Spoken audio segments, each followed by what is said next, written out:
All right, this is the Wings Mobile Detailing Podcast. Today, the topic is going to be on automotive detailing, on why you should not reach perfection when doing paint correction on a car.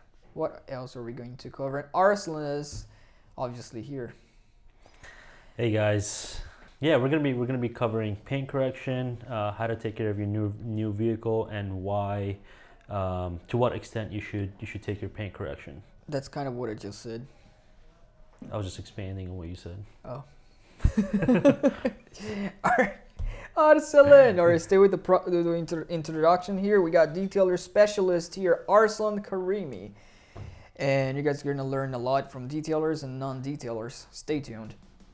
Welcome to the Wings Mobile Detailing Business and Automotive Podcast, the only podcast that will guide you on how to start and grow six-figure companies. As our team expand from one business location to worldwide domination, you will get step-by-step insights from a millennial franchisor and franchise owner with your host, Andre Mezzalira. Arsalan. Underland Mazzalira. What are we talking about? We're talking about paint corrections. Paint correction. What is actually paint correction? I mean, we're going to reach that topic of actually why it's not worth it to reach perfection when you're correcting, compounding, polishing your car. Even if you have a lot of scratches, you do want to get as close to making it look super gloss, get a real great result. Yeah. But there's a fine line. You can sometimes reach the perfect result, real perfect. Sometimes it's not worth it, right? Yeah. Because like the paint is still, you don't want to cut through so much clear coat. Yeah. You don't want to remove all the protection that your paint has just to remove an extra one or two scratches here and there. It's a lot of times it's not worth it. You're putting your paint in danger actually by removing all the clear coat. Yes. So paint consists of, an automotive, I'm sure you guys know, but have the metal, and then you have the primer, and then you have the base coat, which is the paint of the car. And then on the paint on modern cars, 2000 above, whatever, they have the clear coat on top, which is that protection film from the paint. That's what gets the gloss. It's like another layer of paint, but it's clear coat, not paint.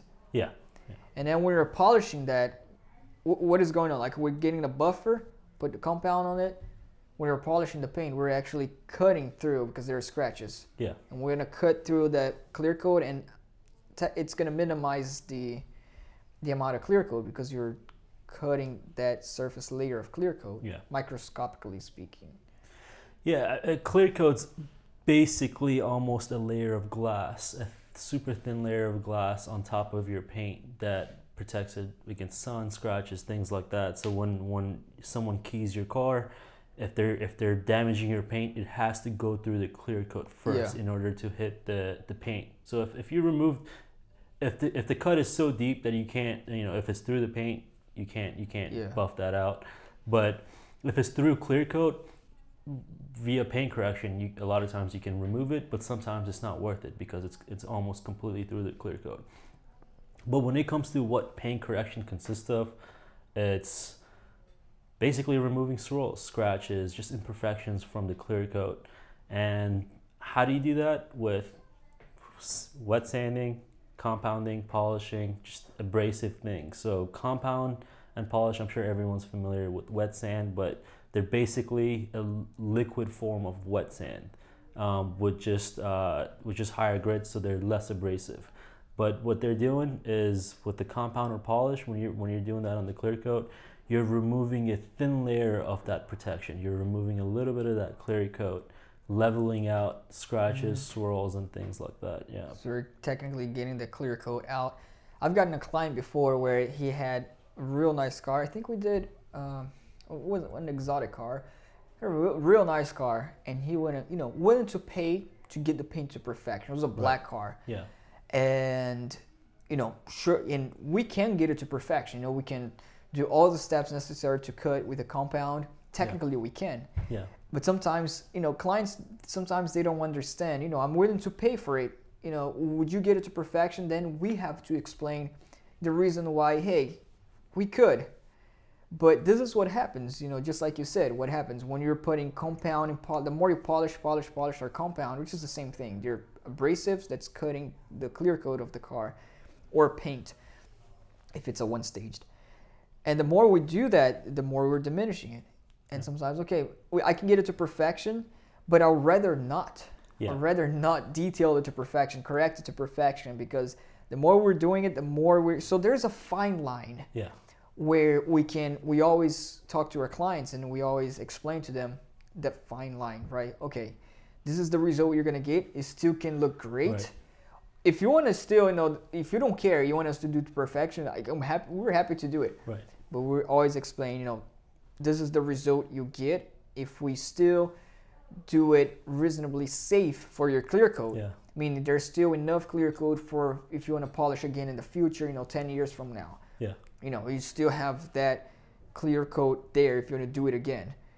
And so if we do that, it's better because then we're getting the car looking great. It's a black color. Yeah. You're still going to have some minor scratches here and there, but it's better to have those there than to jeopardize the amount of clear coat that's on the car. Yeah. Yeah. You don't want to remove the entire clear coat just to remove the scratch with it. It's not worth it. Just like you, I've explained to a client that wanted to take out a big scratch from their back bumper. We're gonna have to remove basically the entire clear coat because that's it's so close to taking the paint away too. It's that deep in. At that point, your paint has no protection. If you want to wax it or seal it, unless you ceramic coat it, then it might be worth it. But even then, you don't want to have absolutely almost like no clear coat, just because even something minor that hits it, then you can't fix that later on just because there's no clear coat. It hit the paint already. So yeah, there's a fine line. You have to know, you have to explain it to clients because clients don't know how deep a scratch is. They just want it removed. They just don't want to see it anymore. And looking in that perspective, okay, you can reach perfection, then why don't you do it? Then it's nice to open up, explain to the client. And when you buy a new car, obviously when you buy a new car and you want to do a full paint correction, I mean, man, the clear coat is thick, Right. Our detailer, Josh, he was doing a car and he noticed, I think, what is a clear coat depth? Is it like 0.5 millimeters? It's like 3 sheets of paper. I think it's the equivalent of like a plastic, like the thickness of plastic. Yeah. I heard it was like 3. I know it was like 0.5 millimeters. The paint that's over there. So when we're cutting, it's really speaking microscopically. The product that we're cutting it with. What was I talking about? Removing how much clear coat there is and how much you should remove, how much you shouldn't remove. When is it the right time to take out a scratch and when not? Especially if you're not ceramic coating it, which ceramic coat I think we've explained in a couple of our videos. It's basically again another layer of glass on top of your paint. So if you can cut deeper and then ceramic coat it, but if you're just gonna wax it or just put a sealant on it, which these are just oils, they're not gonna protect against scratches. They're not hard layers. So when it comes to if you remove, let's say if it's 0.5 clear coat, if you're removing 0.4 of that clear coat to remove a scratch and put a wax on top of it, it's not worth it. First of all, the shine is going to be gone as well. A lot of the shine is going to be gone just because there's almost no clear coat left. And now on the other part, if somebody's looking into buying a new car and they just get it out of the dealership, let's say, oh, I got scratches on my car. Some people buy a new car and have the dealership detail it, which can be a mistake depending on the dealership. Right. It really depends. Because if you have a new car, okay, if you don't need to do polishing or compounding it, you don't do it. That's another thing. It's not the more polish you do, the better. No, the more you do, it's actually the worse. Unless you need to, then good. Do it with a specialist. The best detailer always removes the least amount of clear coat to make it as perfect as possible. So like, let's say, for example, polish the least amount of times. The least amount, So if you see a couple of medium scratches, the best detailer doesn't just take out the hardest pad with the most aggressive compound and just go ahead and remove everything. To look perfect at first, because for you it's gonna look perfect. Yeah, for you it's gonna look perfect, but but I mean, they're removing so much more clear coat. Maybe they didn't have to do that. Maybe Yeah. maybe they didn't have to like take all those steps to remove Yeah. that clear coat. So I at might some stop point, saying yeah every there's time we talk. there's just a balance to find, and there's tools like a gauge that you can take to a point and understand how much clear coat there is to see if it's actually safe, especially when it comes to an older car. If you're doing a paint correction on a 20-year-old car, you don't know how much clear coat there is. So if you see a medium to deep scratch, you shouldn't just take just take out the most aggressive way to take it out, just because you could easily burn the paint. There might not be that much clear coat to play with. It may look nice, but as a detailer's point of view, it's better not to, just like you said. And I have a client before also with a Lexus. He just bought a brand new. Yeah. Took it to the dealership. The dealership decided to machine wash it. I freaked out. It was like a beautiful luxury Lexus. And he told me, hey man, I'm afraid I want those scratches off because it's a new car. Then I recommended to him, hey man, it's a new car.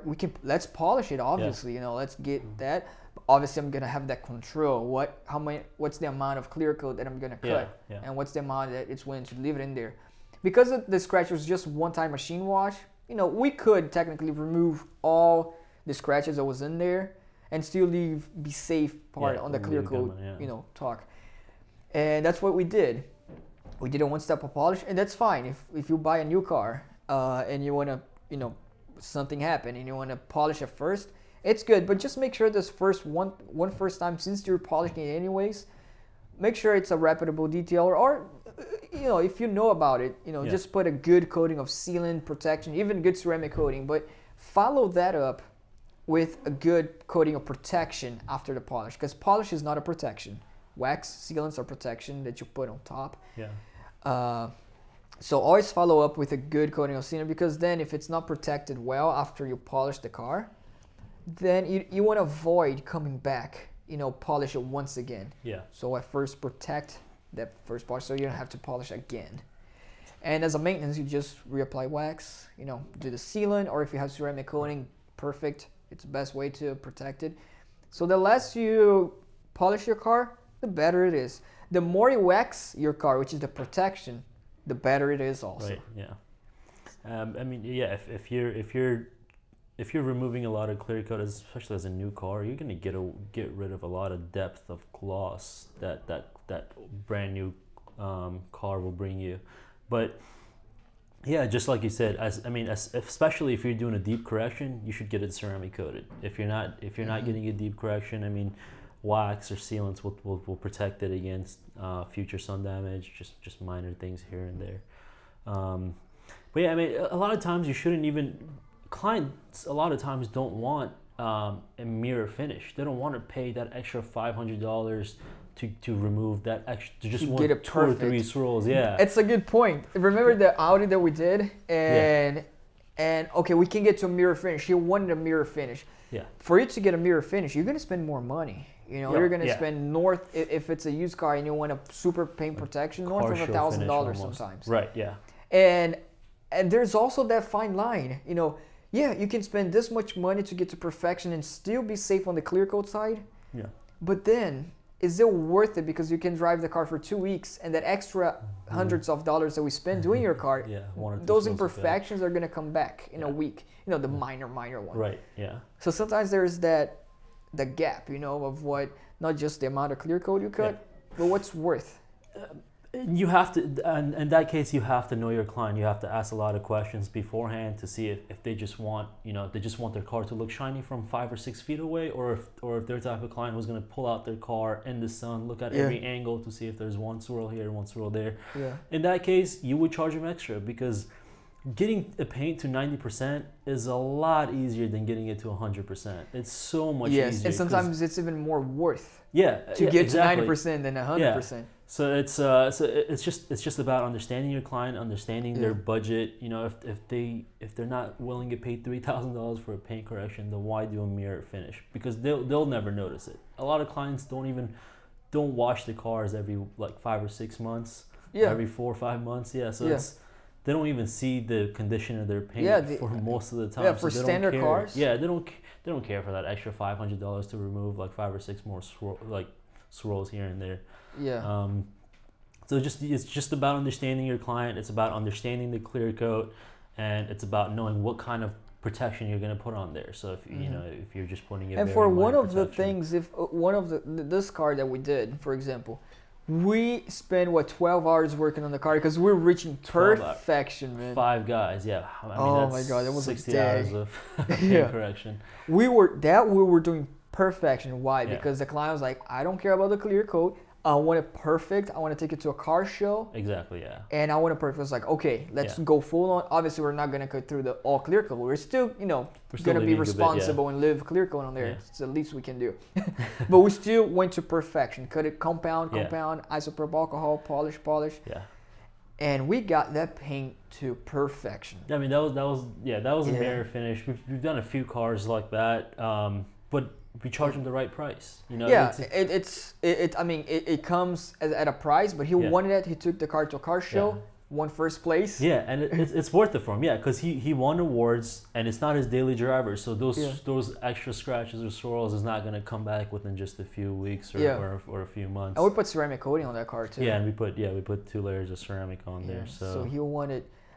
Although he wanted perfection, that was good because we still left clear coat on that because the car has a lot of clear coat to think about. It wasn't that old, yeah. It takes a lot. It takes a lot to actually cut through all the clear coat with compounding. Yeah, it does. Yeah, it takes a lot. Yeah, it takes a lot of goes at it. Yeah, so it's not like I'm super worried about it. We're not trying to freak anybody out because it takes a lot.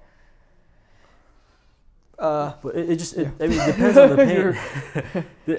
We're talking about a 2014, sorry, 2014, right? R8. R8, yeah, but Audi R8. If it was a 2004, let's say, and if it was a daily driver, then the clear coat was probably a lot more damage. You probably couldn't compound them out as much. Oh yeah, there's that understanding the paint also. Yeah. And with the type of paint also, real quick, just to throw it out in there, I was actually talking to Josh, our detailer, the other time, and we're doing a antique. In fact, I went there this morning.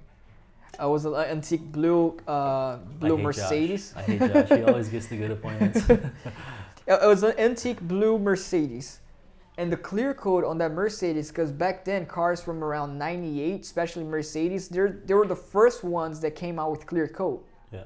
Not with a one-stage paint. Yeah. And so it was really thin. It's not nowadays that the clear coat on the car are thick. You can cut compound.